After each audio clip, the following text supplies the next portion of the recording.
I like to tease you and make fun of you and talk about how, you think you know everything about everything. But I'll be honest, I do trust you on this issue, and you've brought a lot of things to light in this discussion that I haven't thought of.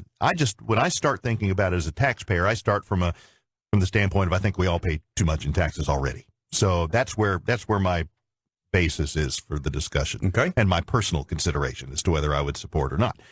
But I do trust you on this, and you've had you've done some homework, and I appreciate that you have not only identified some problems and concerns and questions that should be asked and answered, but you also are willing to bring some solutions to the table. Well, I think there's a couple of options to consider once we establish whether we need more money or not. See, I'm not willing to jump past that question. That's the question. That's the fundamental question. There's no doubt we have substandard facilities. When you look at the test scores, there's no doubt that District 1 trails the national average. But you can't say, well, we have substandard facilities and we have a less than desirable score. It's got to be because we don't have enough money.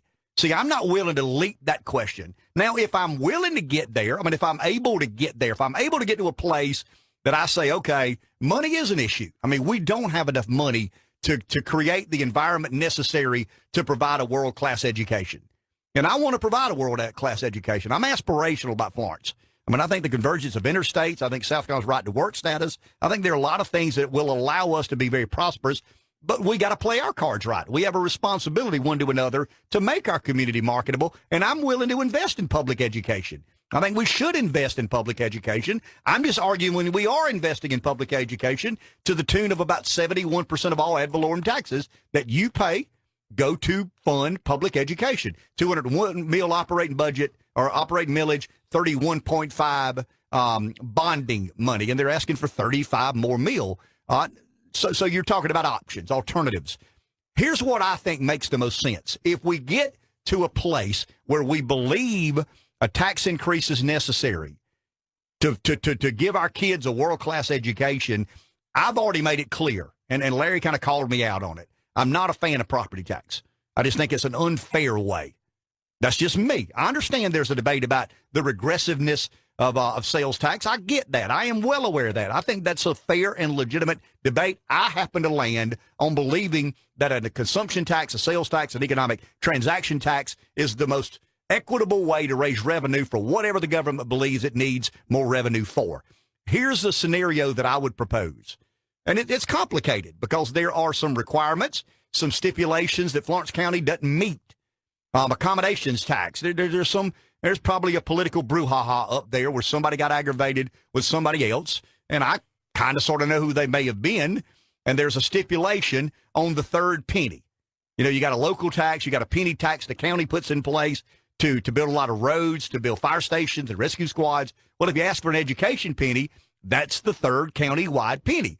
I'm more in favor of that. I just believe that's a better way to raise revenue. And I'll be honest with you, I'm going to be a redneck, a good old boy. I don't like writing a big check at one time.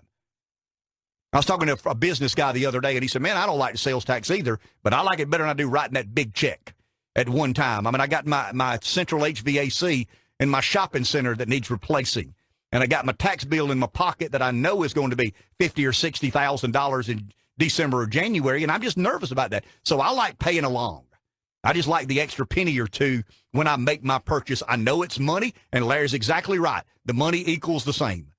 If you're going to raise $15 million a year in sales tax, that takes it out of the economy. If you're going to raise $15 million in property tax, those numbers are the same, and they are extracted out of our purchasing power as consumers. But here's why I would be more in favor of a sales tax. And stick with me for 1 second, and then we'll get to Dr. Kaufman here. The penny tax countywide generates roughly $170 million a year, give or take. It's about $170 million. Pass a countywide education penny. You got to go to Columbia, and Philip Lowe let it be known last night that he would, and Philip's anti-tax.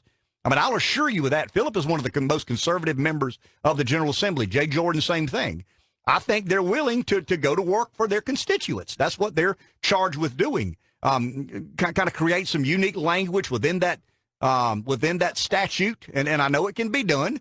I've talked to a couple of people who know how to do it, and let's put a penny tax. If we need more revenue, I want to make sure I make that clear.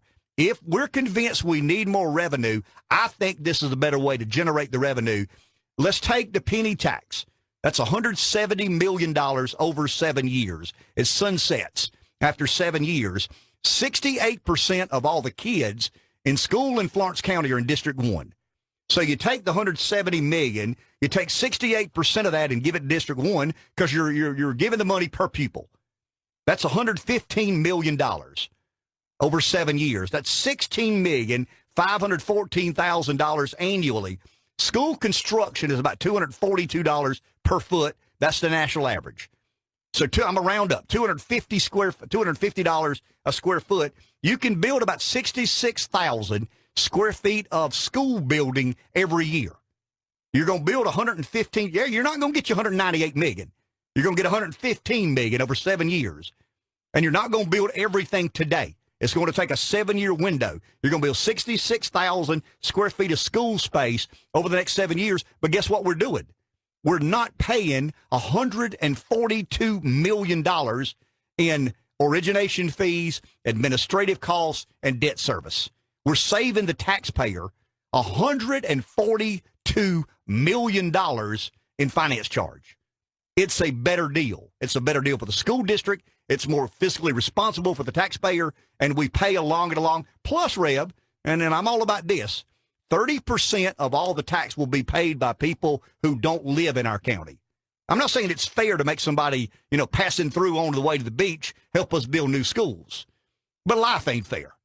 And I learned that at a very early age. Well, most of our local taxpayers travel places. Sure they do. Pay we pay sales taxes tax in other places locations as well. I can remember when I was lieutenant governor, I would get the gas tax revenue numbers. I've told you this before.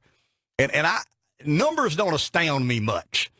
But I would get the gas tax revenue from Horry County, the layout, the breakdown of the numbers, and I'm like, holy crap, you can't pump gas out of a tanker that fast. They must be filling the ocean with gasoline. I mean, the numbers were staggering. So we all benefit from those sorts of things. And once again, I'm not on school board. I'm not king of the world. I'm a radio show guy who got thrown out of his last elected office. So take that for what it's worth. But I do believe that I'm somebody who's lived in the real world all of his life and have always been forced to come up with real world solutions to the problems facing. And if indeed we get to a place that we're convinced as a majority we need more money, I think that's the most equitable, fair, and efficient way to raise the money necessary to build better schools and hopefully provide a more world-class education.